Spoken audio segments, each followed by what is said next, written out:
You're locked in to 97 FM, The South, right here in South Stick-Mon. That's right. It's Wednesday, April 30th, 2025, and we are broadcasting live, bringing you the lowdown on what's happening in our neck of the woods and, well, beyond, too. Absolutely. Got a busy hour planned for you today. We do. We've got a packed hour lined up. We'll be digging into the local headlines, sharing a bit of what's been going on in our own lives, as folks living right here in South Stick-Mon. Mm-hmm. And don't forget those crucial traffic and weather updates. Got to help people get around. Always crucial stuff. So settle in, folks. Let's get started. It still strikes me, even now, so many years later, when we talk about South Stick-Mon, the events of 2016, those bombings, they still cast such a long shadow. They really do, it feels like. It really changed the fabric of our city, didn't it? Absolutely. It's almost surreal thinking it's been 9 years. Yeah. For anyone maybe just tuning in or perhaps newer to South Stick-Mon, maybe needs a quick reminder. Yeah, it's worth recapping briefly. We're talking about those terrible attacks. Back on April 12th, 2016, 3 key places were hit. Right. There was the JJ Industries building. Yeah, JJ Industries, the Imperial Bridge, which, back then was our only direct way over to North Stick-Mon. A vital link. And then just the devastating impact on Chanaroo Town. Yeah. That area was hit so hard. It was a day that's, well, it's hard to forget. And what's interesting to consider, maybe interesting isn't the right word, but significant, is how those events just rippled outwards. Right. The involvement of the tunnel snakes, Royce Frickleton. Right. That wasn't just, a criminal act with immediate consequences. It really threw the entire country into, well, political turmoil. Oh, completely. The accusations that started flying, directed at presidential candidates like Freda McCarthy, Sam McFarland. Yeah, it really shook people's faith in the whole system, didn't it? Okay, let's maybe unpack that political fallout just a little bit more. Because our sources, they remind us that the instability was so deep. So profound. That no president was actually elected in 2016. I mean, think about that. For almost a decade now, we've been in this really unique situation where city mayors... They're the ones keeping things running, basically. Yeah, essentially keeping things afloat, waiting for a more stable federal government to, I guess, reemerge. That's a pretty significant consequence. It really is. It highlights how fragile governance can actually be and how deeply significant events like that can disrupt even the most basic political processes we take for granted. And then you look at Chanaroo Town today, the physical scars, they're still visible. You've got that preserved historic section. It's a heritage site now. Yeah, cordoned off. Yeah. But right alongside it. Right alongside it, you see this vibrant expansion. The neighborhood's grown, new businesses, homes. It's such a powerful kind of juxtaposition, remembrance and renewal. Loss and, well, life moving forward. It's really palpable when you're there. It is. And speaking of moving forward, it's just impossible to ignore all the construction happening around South Stick-Mon these days. Oh, everywhere. It feels like every corner you turn, bam, there's a new building going up, apartments, shops, commercial spaces, you name it. It's a real boomtown vibe right now, isn't it? It really is. In South Stick-Mon, it's really it's a collection of very distinct communities, isn't it? Each neighborhood has its own character. Totally. You've got the historical spots like Chanaroo Town with that pre-bombing architecture still there. Mm-hmm. And then Little Cecily down by the water, always lively. Yeah, lively. Then there's Bricktown, maybe a bit more industrial. Rosemont and Jefferson, those established residential streets. And the greener areas like Middle Park, Grapeseed, Timberwalk too. It's a diverse city. We've got downtown Eastview, Dexter, Central View, Ivory Brooks, Middle Park West. Lots of different feels. And it's those local spots that really give the city its character, Like I was down in Bricktown just the other night. Got some live music at the SM Jazz House. Oh, nice. Always good venue. Yeah. Great atmosphere there. And hey, did you see that the Cluck and Hen finally opened up over in Hawthorne Grove? Yeah. I did hear about that. That's their first one outside of Dreamdale, right? Yeah. Which I know is kind of a big deal for some folks. The fans of their unique menu. Let's call it unique. It's certainly a sign of expansion, I guess. Maybe shows South Stick-Mon's growing appeal, pulling in businesses like that. Maybe so. But, our sources also remind us that, well, beneath this surface of construction and, apparent normalcy, there's still that layer of, let's just say, underground activity. Right. That hasn't exactly gone away. No. It's a part of South Stick-Mon's story that's, well, it's been there for a while, hasn't it? It definitely adds a certain unpredictable element to life here. Okay, let's switch gears a bit. Let's talk about something we all deal with every single day, our roads. Ah, yes, the roads. It's kind of interesting thinking about how the materials have changed over the years. I mean, we started with just gravel. Way back, yeah. Then cobblestone came in around 2015. I remember those cobblestones. Quite a bumpy ride, actually. Definitely rattled your teeth a bit. But then in 2016, that's when we started seeing andesite used, initially just for, like, patching potholes. Right, just patching. And that was tied to the mining industry growing here. Exactly. Our sources point to that direct link. The local mining boom made andesite more available, and it turns out its geological properties. Well, they make it exceptionally durable.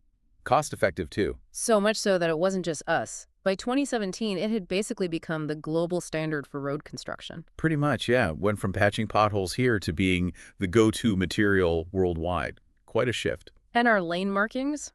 You know, we're used to seeing the white and yellow concrete powder, sometimes that yellow terracotta. Standard stuff now. But it's quite different from how they used to do things over in, say, Gollywood. Remember their roads? Oh, yeah, the fancy cyan terracotta they used.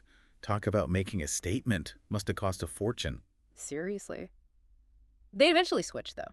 Went to more affordable gray and then black concrete, especially in the residential areas. Well, it really illustrates how even something as mundane, seemingly, as road materials can reflect a city's economic reality, can it? For sure. Like Essex, still using dirt roads in many places. Right, and Lowndes County relying heavily on gray concrete and gravel. It really speaks volumes about their available resources, their priorities. Definitely. Okay, now before we get into how our week's been shaping up, let's just take a quick peek back.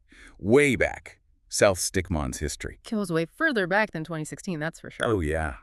We're talking Julian Bristow, arriving in 1472. Can you imagine? From just a small settlement. To the city we know today. With a monarchy, even, at one point. Yeah, a monarchy that eventually evolved into our former presidential system. Quite the journey. What's really important to acknowledge, though, even if the full details aren't right in front of us in today's sources, is that this land was inhabited long before Bristow arrived. Right. The indigenous tribes. Yeah, the Zienka, the Ormeau, the Taka people, their history, their presence, it's an integral part of our city's story, even if, we don't have all the specifics handy right now. Absolutely. It's a history we should all remember and respect. Yeah. Okay, let's move on to maybe slightly lighter stuff. What's been happening in our own lives, just navigating South Stick-Mon day to day? The daily grind, huh? Pretty much. Yeah. Just the everyday things. I was trying to get over to that new coffee shop yesterday, the one in Middle Park West everyone's buzzing about. Oh, yeah, I heard about that one. Good. Well, getting there was an adventure. Navigating around all the construction near Dexter. Felt like I needed a map and a compass. Yeah. But, yeah, the latte. Definitely worth the detour in the end. What about you? What's been keeping you busy? Well, I actually finally made it over to that heritage site in Chanru Town. Hadn't been in a while. Oh, really? What was that like?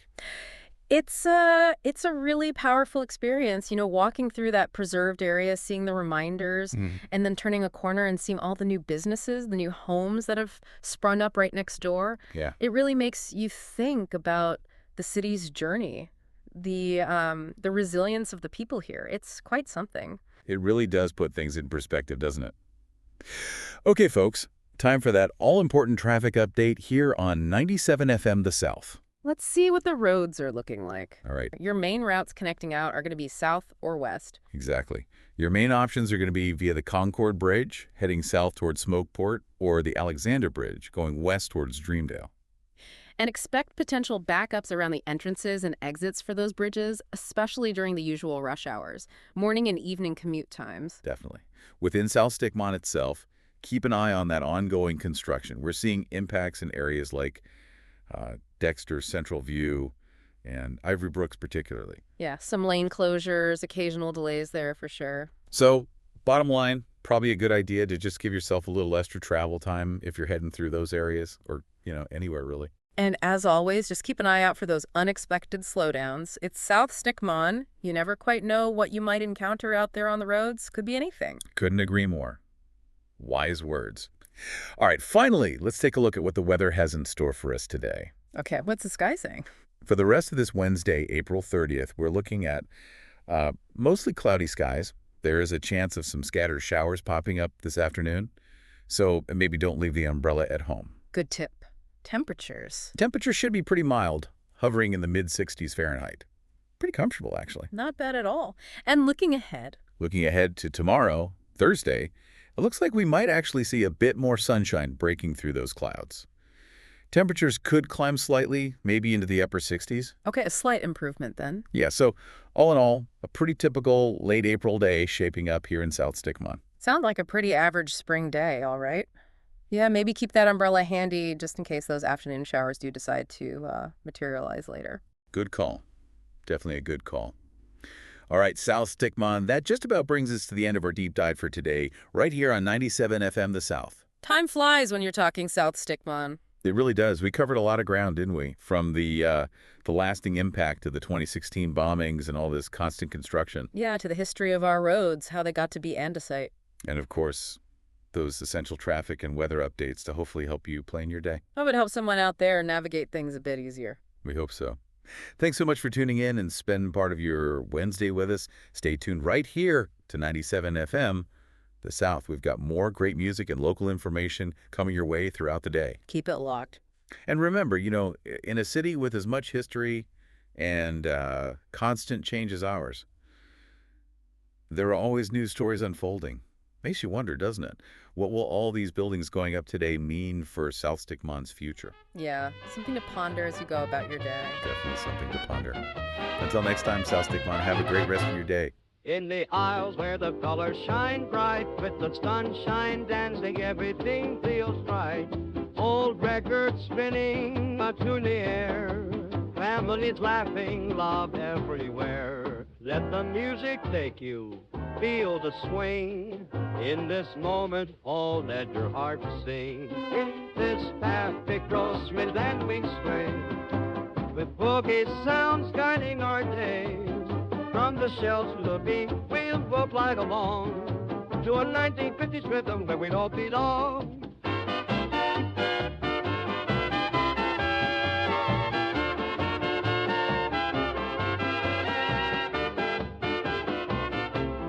Dancing carts plies on the polished floor, echoes of laughter, who could ask for more? Bright neon signs and the pitch flare, every little detail brings joy to share. So grab your loved ones and hold them near. In this joyful place, we've nothing to fear. In this happy grocery land we sway, boogie sounds guiding our day. From the shelves to the beat, we'll both glide along to a 1950s rhythm where we all belong.